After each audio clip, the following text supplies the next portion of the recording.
은강교회에 부임하여서 처음으로 말씀으로 강단에 서게 되었습니다. 함께 주님의 말씀을 나누는 가운데 주님의 복을 함께 누리고 함께 교제하며 세워지는 은혜를 누리기를 소원합니다. 저는 오늘 두 사람을 소개하고자 합니다. 두 사람 다 주인의 부르심을 받아서 주께서 원하시는 그 뜻을 행하게 됩니다. 근데 한 사람은 소위 모범생으로 주인의 명령에 두려운 가운데도 순종하는 자였고, 다른 한 사람은 불량 학생처럼 주인의 말에 문제가 있다며 그것을 따르지 않고 반항합니다. 반항한 사람은 선지자 요나이고, 두렵지만 그럼에도 순종한 사람은 오늘 본문의 주인공인 예레미야입니다. 요나는 하나님의 말씀에 순종하지 않은 대표적인 선지자이죠. 그는 하나님의 말씀에 처음부터 불순종했습니다. 니네로 가라고 하는 그 말씀을 따르지 않고 반대 방향인 다시스로 갑니다. 성경은 요나가 여호와의 얼굴을 피하여 도망했다라고 말합니다. 그러나 하나님께서는 그런 요나를 끝까지 쫓아가서 배에서 폭풍을 만나게 하시고 또 뛰어내려서 바다에 떨어지게 하십니다. 그리고 그에게 큰 물고기를 보내서 물고기 뱃속에서 3일을 꼬박 지내면서 자신의 죄를 회개하고 주님의 뜻을 따르게 하십니다. 그렇게 회개한 요나는 하나님의 말씀을 선포하기 위해서 니느웨로 갔습니다. 그리고 그곳에서 단 3일 동안 심판이 임할 것이다 라는 말씀을 선포하게 됩니다. 요나를 통해서 하나님의 심판의 경고를 들은 니느웨 사람들은 이 왕부터 고관들, 백성이 이르기까지 모두가 다 나와서 굵은 베옷을 입고 주님께 금식하며 회개합니다. 그러자 하나님의 진노는 그쳤고 니느웨는 하나님의 구원을 받게 됩니다. 요나는 그런 하나님의 모습이 마음에 들지 않았습니다. 성경은 요나가 매우 싫어하고 성을 냈다라고 합니다. 그리고 그는 하나님께 이게 뭐냐고 이렇게 하실 줄을 알았다며 자신이 처음부터 하나님의 얼굴을 피해서 다시스로 간 것이 바로 이것 때문이었다라고 말씀을 하고 하나님을 비꼬면서 따집니다. 그리고 그는 차라리 죽는 게 낫겠다며 자신을 데려가 달라고 요청을 하죠. 이렇게 불순한 선지자 요나는 하나님의 뜻에 대해서 불평과 불만을 쏟아내고 있습니다. 사실 요나가 이 하나님의 말씀을 따르지 않고 불순종한 데는 니느웨 사람들에 대해서 좋지 않은 감정을 가지고 있었기 때문입니다. 아수르의 도성이었던 느니는 이스라엘을 괴롭히는 대표적인 이방 도시였죠. 하지만 문제는 요나의 태도입니다. 그는 선지자로서 부름을 받았음에도 불순종합니다.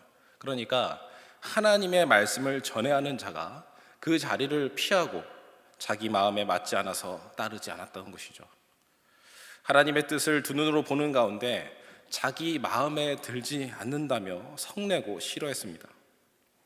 여러분, 만일 여러분께서 하나님이시라면, 하나님의 입장이라면 어떻게 하시겠습니까? 저 같으면 한 대 쥐어박아서 말 안 듣는다고 혼내고 싶을 것 같습니다. 혼이 나야 정신을 차릴 것 같습니다.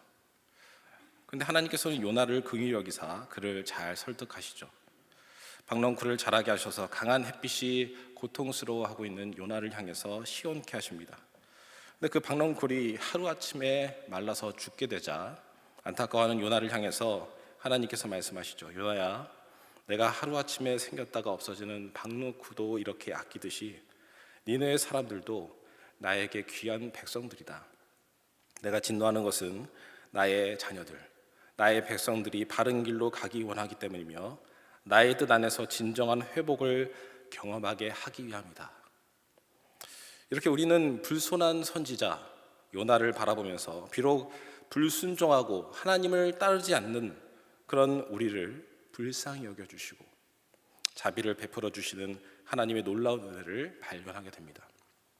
또한 동시에 죄를 결코 내버려 두지 않으시는 공의의 하나님을 바라보게 되는 것이죠. 근데 문제는 신실하게 하나님의 말씀에 순종한 선지자 예레미야에게서 나타납니다. 예레미야는 오늘 본문에서 탄식하고 있습니다. 요나처럼 하나님의 말씀에 불만이 있어서 혹은 하나님이 행하시는 그 일이 너무나도 답답하여서 불손한 마음으로 탄식하는 것이 아닙니다. 예레미야는 고난과 시련을 갖고 있습니다. 단지 그가 하나님의 말씀에 순종했다라는 이유 때문이죠. 예레미야는 제사장 가문의 아들로 태어나서 제사장 신분을 가지고 나왔습니다. 또한 그는 요시야 시대에 부르심을 받은 선지자가 되었습니다. 요시야는 유다 역사상 전무후무한 신실하고 경건한 왕으로서 이 타락한 나라를 다시 세우는 종교 개혁을 강행한 훌륭한 왕이었습니다. 예레미야는 요시야 왕과 함께 유다에 하나님의 정의와 공의를 바로 세우고 유다를 회복하는 자리에서 열심으로 섬겼으며 주님의 강력한 부르심에도 두렵지만 순종하였습니다. 그런데 요시야가 죽은 후에 패역한 그의 아들들이 왕좌에 오르면서 본격적으로 예레미야의 고난이 시작됩니다. 오늘 말씀의 시작에서 예레미야는 탄식하며 고백합니다. 주께서 나를 권유하심으로 내가 그 권유를 받았습니다. 이 말은 더 정확하게 원어대로 번역을 하면 주님께서 나를 속이셨습니다. 이런 말이 됩니다. 주님이 나를 속이시고 나보다 강하사 나를 밀어넣으셔서 선지자로 부르셨습니다. 이런 고백입니다. 그도 그럴 것이 예레미야의 소명장인 1장을 보시면 이 부르심을 받은 예레미야가 두려워하며 떨고 있을 때 하나님께서 이렇게 말씀해 주십니다. 예레미야 1장 8절 말씀인데요. 다 같이 한번 읽겠습니다. 시작.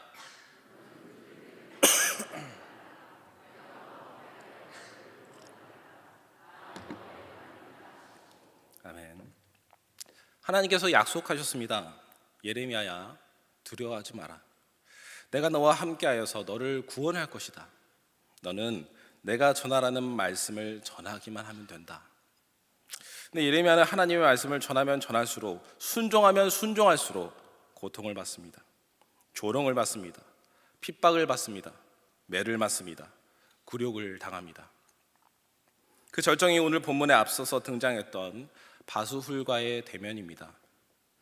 성전의 총감독이었던 바수훌은 유다 백성들에게 너희의 잘못을 회개하라, 이런 부정적인 말을 하고 그렇지 않으면 하나님의 저주를 받을 것이다, 이런 심판의 말을 쏟아내는 예레미야가 예배를 방해하고 성전을 어지럽힌다라고 여기면서 그를 잡아서 매우 때리고 목에 나무 고랑을 채우며 많은 사람들이 보는 앞에서 그를 거짓 선지자처럼 대하고 굴욕을 주었습니다. 하나님의 명령을 받아서 신실하게 순종하며 사역하는 선지자 예레미야는 요나와 달랐죠. 요나는 처음부터 끝까지 하나님께 부정적이었습니다. 그는 하나님의 얼굴을 피해서 도망하고 불평하며 심지어 하나님의 일에 대해서 화내고 싫어했습니다.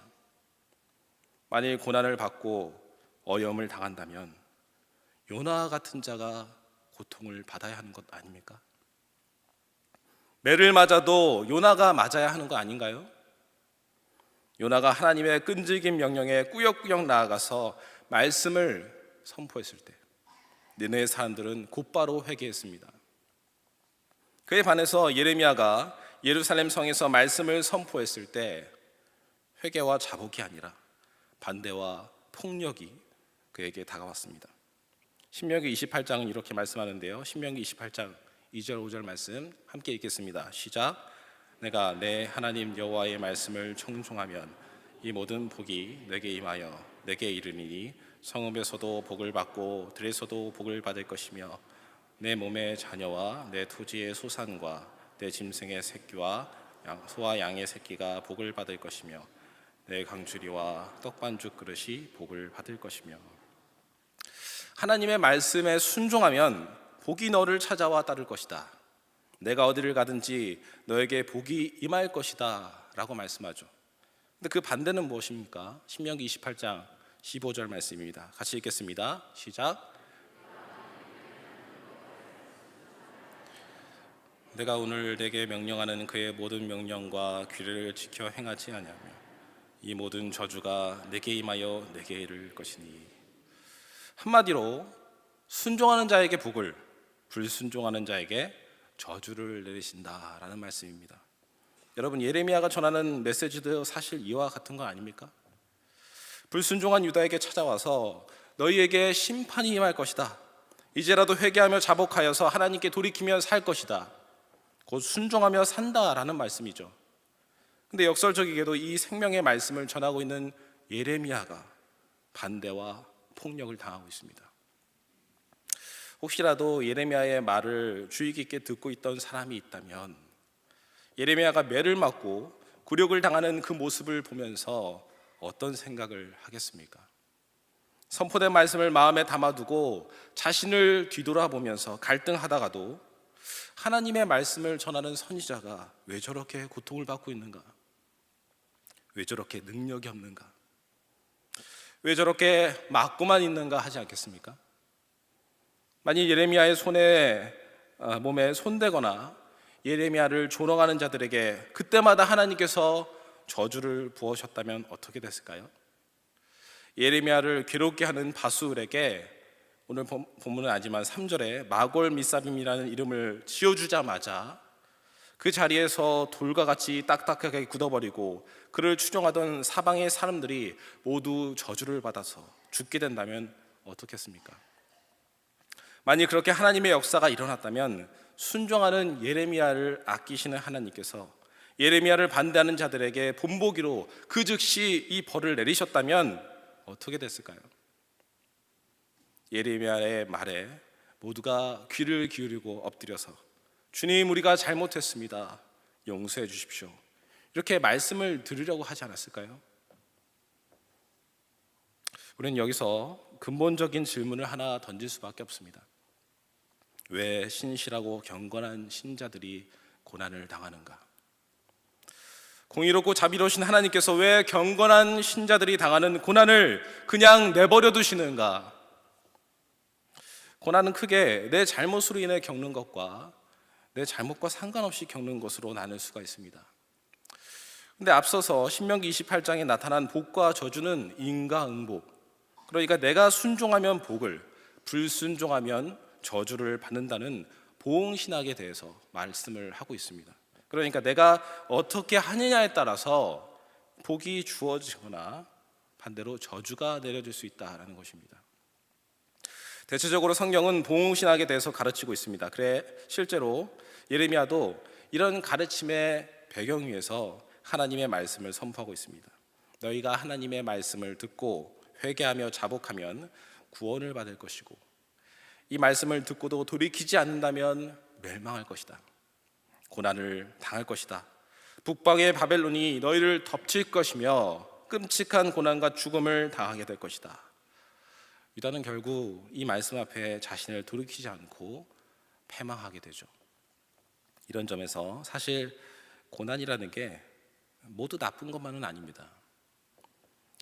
실제로 잘못을 하고 그에 따라서 벌을 받음으로써 잘못을 깨닫게 되거나 죄를 돌이키는 그런 과정을 겪듯이 고난에도 유익한 점이 있습니다. 먼저 인간의 몸은 통증을 느끼죠. 몇 년 전에 제가 새벽 기도를 다녀와서 배가 좀 살살 아파서 잠시 누워 있었습니다. 근데 뱃속에서 미세하게 따끔따끔하는 그런 통증을 느꼈습니다.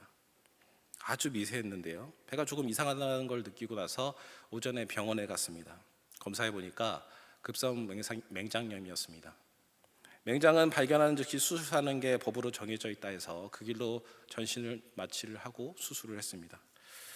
만일 제가 뱃속의 아픔을 그냥 그러니 하고 넘어갔다면 어떻게 됐을까요? 맹장이 부풀어서 뱃속에서 터질 때까지 참고 있었다면 위험했을 수도 있겠죠. 근데 그런 따끔따끔하는 이 몸의 신호를 받고서 병원을 찾아서 안전하게 맹장을 뗐습니다. 이렇게 사람은 통증을 느끼기 때문에 우리 몸에 이상이 있다라는 사실을 알게 되고 고통을 통해 위험으로부터 치료와 건강을 지킬 수가 있죠. 또한 고통은 인생 여정의 좋은 동기가 되기도 합니다. No pain, no gain. 무슨 의미입니까? 고통이 없이는 얻어지는 것이 없다는 말이죠. 이제 한물간 책이지만 아프니까 청춘이다라는 제목의 책도 있었습니다. 이렇게 고난을 통해 사람은 더 나은 방향으로 나아갑니다. 또한 고난은 사람을 겸손하게 만들죠. 완악하고 이기적이었던 사람이 고난과 시련을 겪게 되면서 훨씬 부드러워지고 겸손한 인격을 받아서 자라나기도 합니다. 또한 신앙적으로는 고통이 계기가 되어서 주님을 찾고 또 주님을 만나는 통로가 되기도 하죠. 이렇게 고난이라는 것은 그 자체만 보면 없으면 좋겠지만 고난으로 인한 결과는 꼭 부정적인 것만 있는 것은 아닙니다. 이삭의 편애를 받던 요셉이 갖가지 시련과 고난의 시절을 보내지 않았다면 그는 겸손하고 지혜로운 애굽의 총리가 되지는 못했을 것입니다. 다윗이 광야에서 사울을 피해서 도망자 생활을 하지 않았다면 지금도 우리의 기도의 본이 되고 있는 주옥 같은 시편들이 나오지 못했을 것입니다. 그리고 그가 밧세바를 범하여서 큰 죄를 짓고 징계를 받지 않았다면 그는 교만하여서 주님 앞에 끊어졌을지도 모릅니다. 이렇게 하나님께서는 때로 자기 백성에게 고난도 주시고 고난을 통해 역사를 이루시며 성장하도록 인도하시죠. 유다에게 바벨론 침공을 허락하신 것도 그와 같은 맥락입니다. 그러나 아무리 경고를 해도 유다는 듣지 않았고 결국 보응신학에 의해서 심판을 받아서 멸망을 당한 것입니다. 근데 예레미야의 경우는 조금 다릅니다. 그에게 무엇이 부족합니까? 그는 하나님의 뜻을 따라서 선지자의 사명을 감당하고 있습니다. 그는 유다의 마지막을 경고하며 앞장서서 주님의 뜻을 전합니다. 그러나 그러면 그럴수록 핍박과 고난 가운데 탄식하고 있죠. 보응신학에 입각하여서 예레미야의 고난을 생각하면 결코 이해할 수가 없다는 것입니다. 내가 이렇게 잘하는데 왜 복이 아닌 저주가 임하는가? 왜 하나님을 섬기는 기쁨이 아니라 철저한 외로움과 슬픔이 찾아오는 것인가? 이것이 우리의 질문인 것입니다. 사실 이 질문까지 왔을 때에 이런 아픔을 겪었을 때에 비로소 우리 신앙의 깊이와 풍성함에 이르게 됩니다. 하나님께서 일러주신 보응신학의 그 틀이 우리 인생에서 깨어져 버리면 인간으로서 해야 하는 것, 우리가 할 수 있는 것이 아무것도 남아있지 않게 되기 때문입니다. 보응신학을 통해서 우리는 우리가 말씀에 순종하고 잘 지키면 그에 따라 복을 받을 것이라고 생각하며 살아갑니다. 그런데 우리 인생은 그렇게 수학 공식처럼 딱 떨어지지가 않는다는 것이죠. 하나님 앞에서 모범생으로 살아가면 살아갈수록 갑자기 찾아오는 이런 시련의 지점에서 우리는 더욱더 당혹함을 감출 수가 없는 것입니다. 예레미야의 탄식은 바로 그런 것입니다. 14절에 자신의 출생을 저주하고 있습니다. 내가 차라리 태어나지 않았다면 얼마나 좋았을까? 어머니의 배가 나의 무덤이 되었다면 얼마나 좋았을까? 자신의 출생 자체를 부정하는 이 모습은 극도의 고난 중에 있는 사람만이 고백할 수 있는 모습이라고 할 수 있겠습니다. 예레미야와 동일하게 이 자기 삶을 부정하며 탄식한 인물이 성경에 또 하나 있죠. 바로 욥입니다. 욥도 의인 중에 의인이며 하나님의 인정을 받는 믿음의 사람입니다. 그는 웬만한 고난쯤엔 끄떡도 하지 않습니다. 그는 낙심하지 않죠. 주는 이도 여호와시요 찾는 이도 여호와시니라. 주님을 원망하지 않고 욕하지 않습니다. 어떤 상황에도 주님을 찬양할 뿐입니다. 근데 마침내 욥이 무너지며 탄식하는 때가 욥기 3장에서 나타납니다. 욥기 3장 11절 말씀인데요. 같이 한번 읽겠습니다. 시작. 어찌하여 내가 태에서 죽어 나오지 아니하였던가? 어찌하여 내 어머니가 해산할 때에 내가 숨기지 아니하였던가? 욥은 주님의 명령을 준행했습니다. 날마다 주님을 찬양하며 예배했고 가난한 자와 이웃을 향해서 베푸는 삶을 살았으며 자녀들을 믿음으로 양육했고 주의 사람들의 존경과 칭찬을 받던 인물입니다. 한마디로 보응신학에 있어서 아주 모범적인 인물이라는 것이죠. 근데 여기에 누가 태클을 걸고 있습니까? 바로 사탄입니다. 욥이 그렇게 모범생같이 사는 것은 욥이 가진 것이 많아서, 한마디로 하나님께 복을 많이 받아서라는 것입니다. 그러자 하나님께서는 그렇지 않다라고 하시며 욥을 변호하시죠. 욥의 믿음이 단순하게 보응신학을 따라서 결정되는 것이 아니라는 것입니다.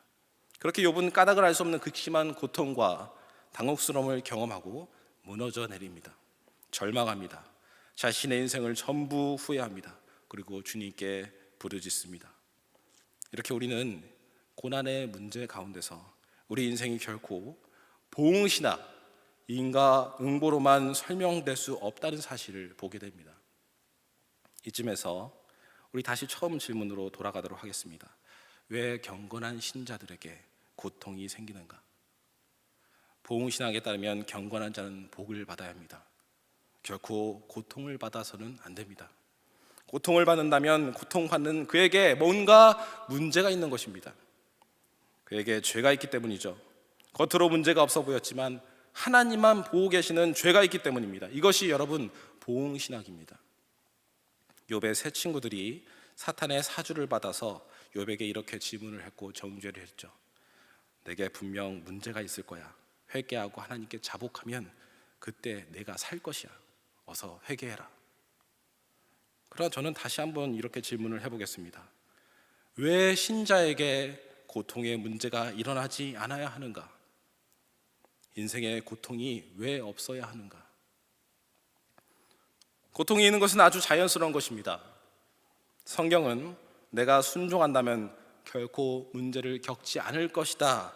만사 형통할 것이다. 모든 일이 잘 풀리며 모든 것이 형통할 것이다 라고 말씀하지 않습니다. 그렇게 말하는 사람은 기독교를 민중의 아편으로 만드는 사람이죠. 사실 성경이 말씀하는 보응신학은 그런 것이 아닙니다. 이 인과응보적인 사고는 성경이 아니라 우리 안에서, 그러니까 세상에서 생겨난 법칙인 것입니다. 오히려 성경은 이렇게 말씀하고 있습니다. 골로새서 1장 24절 말씀 같이 읽겠습니다. 시작. 너를 위하여 받는 괴로움을 기뻐하고 그리스도의 남은 고난을 그의 몸된 교회를 위하여 내 육체에 채우노라. 디모데후서 2장 3절 말씀 같이 읽겠습니다. 시작. 너는 그리스도 예수의 좋은 병사로 나와 함께 고난을 받으라. 이 말씀이 사도 바울이나 이 디모데 같은 말씀 사역자에게만 국한된 말씀입니까? 결코 그렇지 않습니다. 로마서 8장 17절 말씀 같이 읽겠습니다. 시작. 자녀이면 또한 상속자 곧 하나님의 상속자요 그리스도와 함께한 상속자니 우리가 그와 함께 영광을 받기 위하여 고난도 함께 받아야 할 것이니라. 아멘. 성경은 신실하게 살아가다 보면 고난을 반드시 마주할 것이다 라고 말합니다. 이렇게까지 말씀을 드리면 어떤 분들은 이런 질문을 하시죠. 아니 목사님, 예수님이 모든 죄의 문제를 해결하시고 모든 고난을 받으셨는데 왜 여전히 고난이 남아있고 우리가 그 고통에 왜 참여해야 합니까?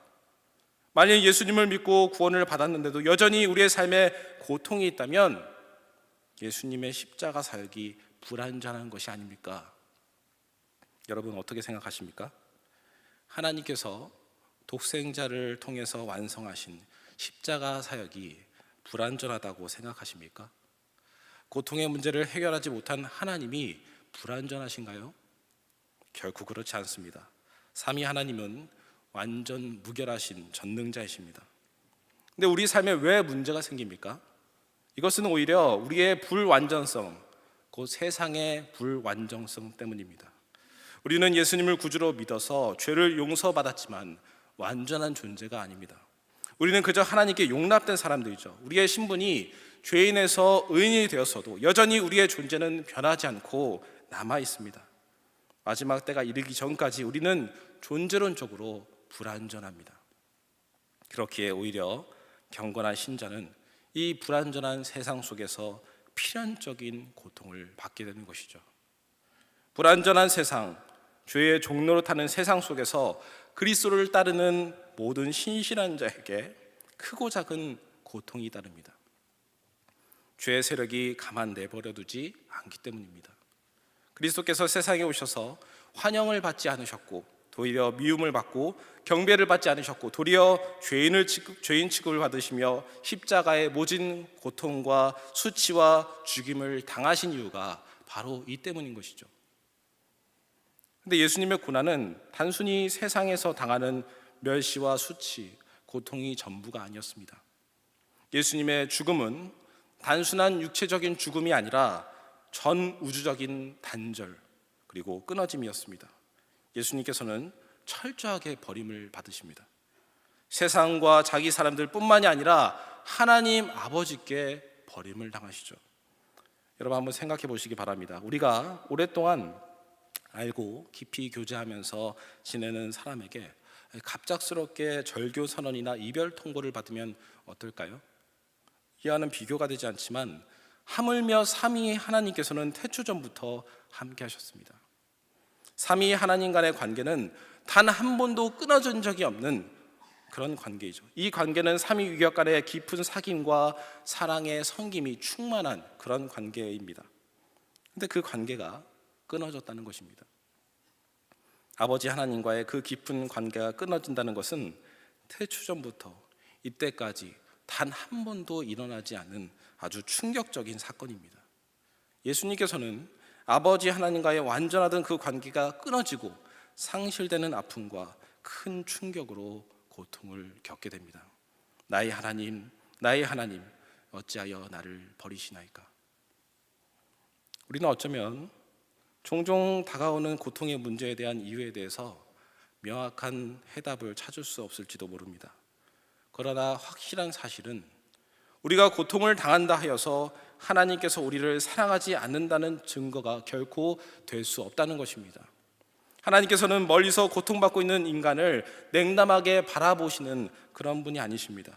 하나님께서는 고통당하는 인간의 괴로움에 안타까워하시며 스스로 삼위 하나님과의 관계를 끊으시고 인간의 짐을 대신 지신 분이십니다.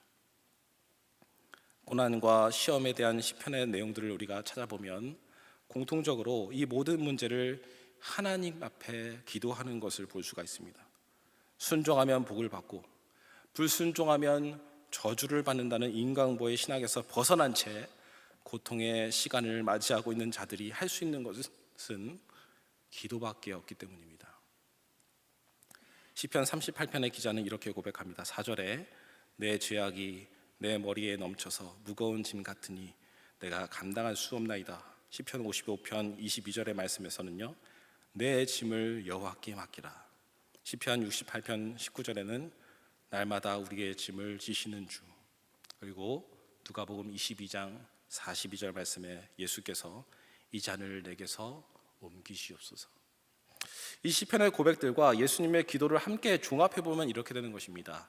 우리는 이 모든 고난과 시험을 더 이상 견딜 수 없사오니 이것을 우리에게서 걷어가시고 당신께서 짊어져 주소서. 오직 당신만이 이 고난을 해결할 수가 있습니다. 결국 이 기도의 모습이 우리 여러 정황 속에서 탄식하며 기도하는 자들의 궁극적인 목표가 되는 것입니다.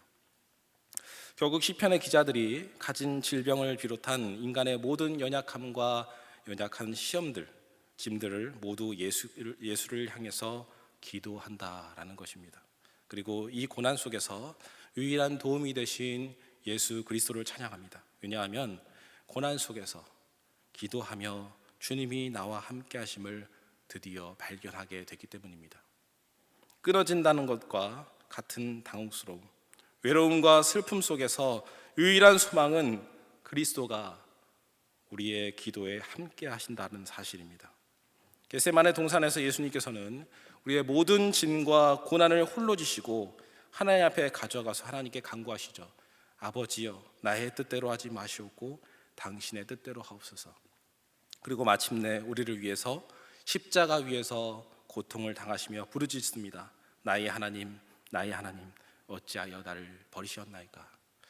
이 외침은 주님께서 당하시는 고통인 동시에 우리가 당하는 고통 가운데 그 한가운데서 아파하시는 예수께서 우리를 대신하여 부르짖고 계신 기도의 말씀인 것입니다.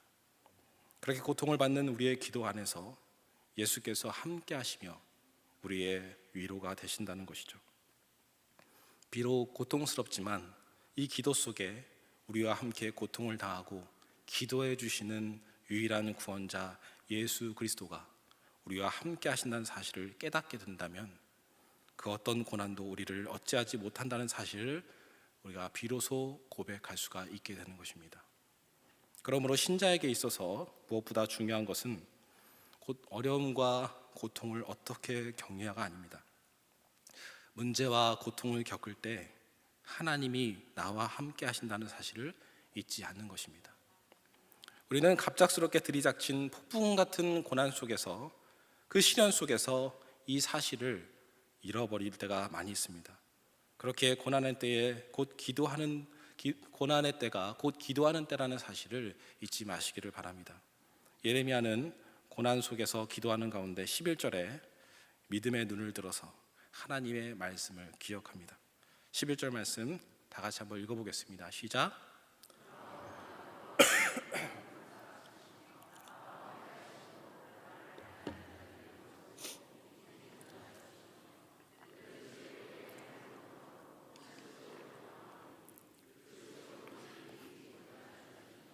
아멘.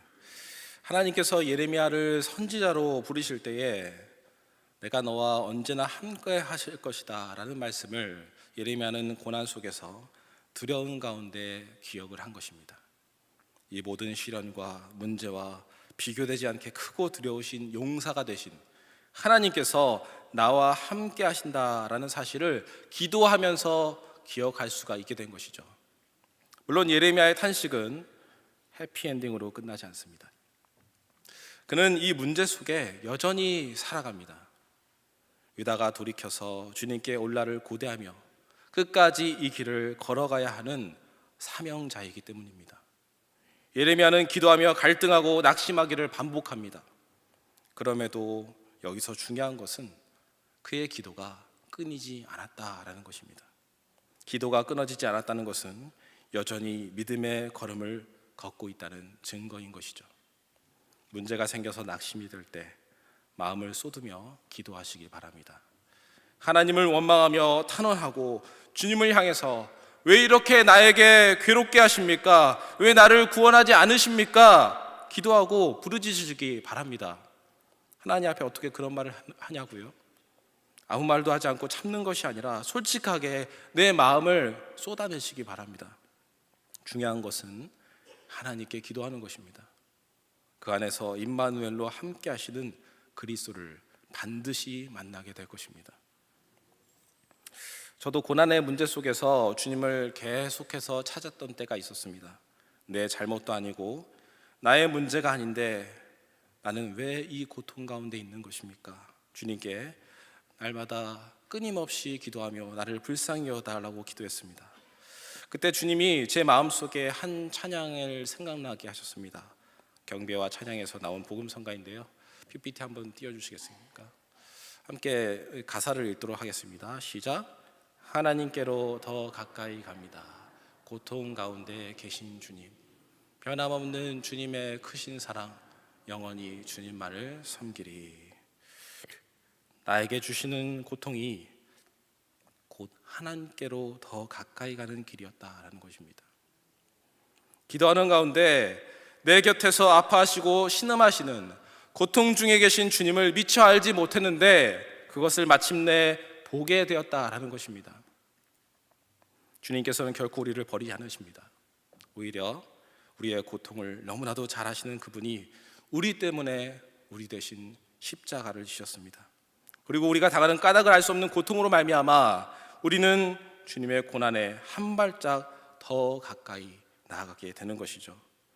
주님은 예레미야에게 아버지 하나님의 마음을 부어주십니다.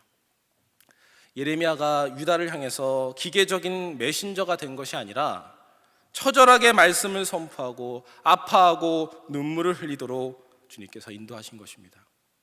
때로는 그 모든 것이 너무나도 괴롭고 힘겹지만 기도하며 다시 예레미야는 처음 자신을 부르신 주님의 그 약속을 기억합니다.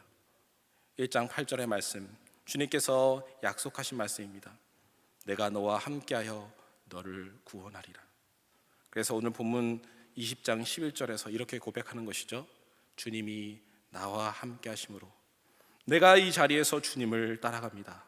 예레미야는 이렇게 주님의 위로를 받게 되는 것입니다. 사랑하는 성도 여러분, 고통의 문제 속에서 탄식하고 계십니까? 기도하시길 바랍니다. 마음을 쏟아내며 기도할 때 내 고통에 함께 아파하시는 주님을 만나게 될 것입니다. 기도하는 자에게는 고난은 상처만 남긴 채 무의미하게 지나가지 않습니다. 반드시 소망을 안겨다 줍니다. 그리스도께서 우리를 위해서 죽으실 뿐 아니라 부활하신 것은 우리에게 죽음과 같은 고난이 끝이 아님을 보여주시는 가장 큰 증거입니다. 부활은 우리가 한 번도 누려보지 못한 삶에 대한 위로 정도가 아니라 완전히 새로워지는 새 창조를 의미하는 것입니다. 우리가 꿈꿔보지 못한 완전성의 회복입니다. 주님께서 이 부활을 고대하는 성도들과 늘 임마누엘로 함께하고 있다는 사실을 믿으시기를 바랍니다. 어둠 뒤에 부활의 밝은 빛이 있습니다. 우리가 고통과 문제 속에서 앞으로 임할 기쁨이 한층 더 깊어질 수 있는 이유는 우리의 현실이 녹록치 않기 때문입니다. 그러므로 가난한 자에게 복이 있고 의에 줄이고 목마른 자에게 복이 있는 것이죠. 성도 여러분, 우리가 소망하는 그날 부활의 영광 속에서 우리는 비로소 다시는 슬픔과 고통이 없는 새 하늘과 새 땅을 맞이하게 될 것입니다. 그 속에서 완전하신 주님의 아름다움과 영광스러움을 찬양하며 예배하는 기쁨을 누릴 수 있기를 소원합니다. 우리에게 진정한 위로는 주님이 나를 사랑하사 내게 주님의 마음을 나누어 주시는 것입니다. 그 마음을 아는 자, 하나님의 뜻을 마음 깊이 품는 자가 진정으로 복되고 사랑을 많이 받은 자라는 사실을 잊지 마시기를 바랍니다. 예레미야도 우리와 같이 흔들리며 주님의 말씀 앞에 순종한 사명자였습니다. 오늘날도 이 시대의 수많은 예레미야가 어지러운 세상 속에서 흔들리지만 주님의 위로와 능력을 받아서 앞으로 조금씩 나아갑니다. 바라기는 저와 여러분이 그런 사명자의 길을 걸어갈 수 있기를 소원합니다. 또한 우리 다음 세대 자녀들도 신앙의 부모와 조부모의 모습을 따라 믿음의 길을 걷기를 소원합니다. 주님께서는 우리가 흔들릴 때마다 고난 중에 함께하게 하심을 깨닫게 해주실 것입니다. 그리고 주님의 마음을 아는 사명자로 세우셔서 주님께서 우리를 반드시 인도해 주실 것입니다. 사랑하는 성도 여러분, 주님께서 우리 고난 중에 임재하심을 바라보는 큰 믿음의 눈을 가지고 시편 23편의 기자의 고백과 같이 주께서 나와 함께 하시며 주의 지팡이가 나의 막대기를 나를 안위하시나이다 라고 고백하며 살아갈 수 있는 저희 모두가 되시기를 주님의 이름으로 축복합니다.